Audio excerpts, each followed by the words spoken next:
interview niya, sinabi rin po niya na ayaw niyang husgahan yung 2027 budget, pero yung previous daw po, puro lang ayuda-ayuda. Kaya daw nakanganga lang sa ayuda yung mga tao. And yung government spending, wala man lang daw po sa infrastructure. Oo, ayaw din naman niyang, what's the word again?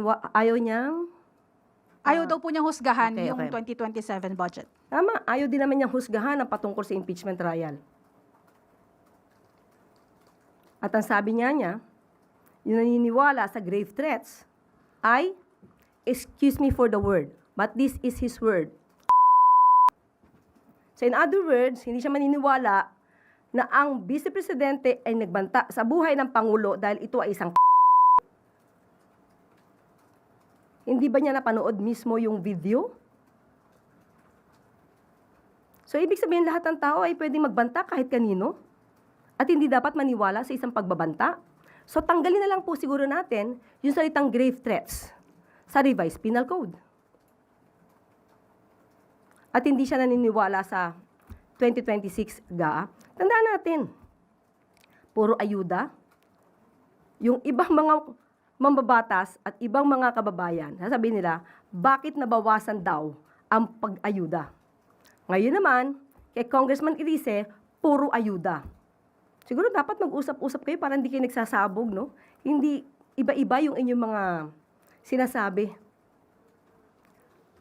Siguro dapat malaman ni Congressman Irice na hindi po lahat ng kanyang sinasabi, ipapaalam ko na sa kanya, na tama.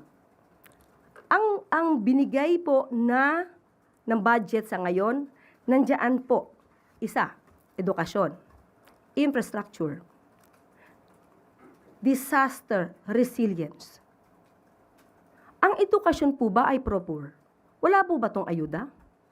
Yung walang gutom ni Secrex, ito ay parte ng budget. Yung 20 pesos na kada bigas, ay kada kilo na bigas, yan ba ay hindi para sa ayuda?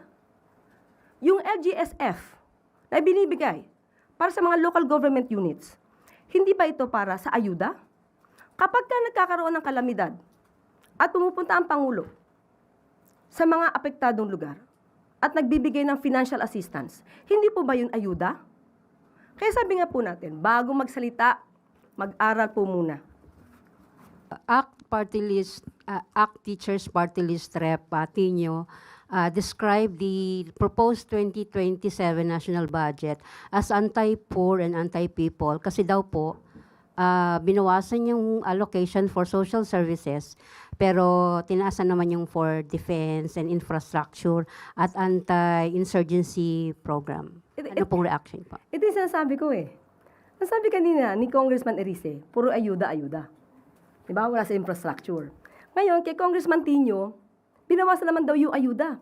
Kundi puro naman daw infrastructure. So, sino ba sa kanila nagsasabi ng totoo? Siguro dapat magsalita muna sila or mag-usap muna sila. Sino ba sa inyo nagsisinungaling? Diba? Sino sa inyong dalawa nagsisinungaling? O pareho ba kayo nagsisinungaling? Ulitin natin yung budget po, nandyan po ang purpose, definitely, ang manguna dyan ay edukasyon. Ang edukasyon ay hindi po ito pro-poor, sabi niya? Di ba? Ang pagpapalago ng edukasyon, ang pagbibigay ng scholarship, pro-poor, ang pagpapatayo ng mga bridge, ng mga kalsada, pro-poor, yung pagbibigay ngayon ng budget na malaki para sa DSWD, katulad na itong walang gutom project. Ano ito? Pro-poor? Hindi pwede nating i-isolate lang or isa-isahin lang. Lumit ang budget dito. Ito po lahat ng ginagawa ng Pangulo ay pangkalahatan. So dapat yun yung maisip nila. Lahat ng ginagawa dito, makikinabang po lahat. Hindi lang mahirap, hindi mayaman, lahat ng Pilipino.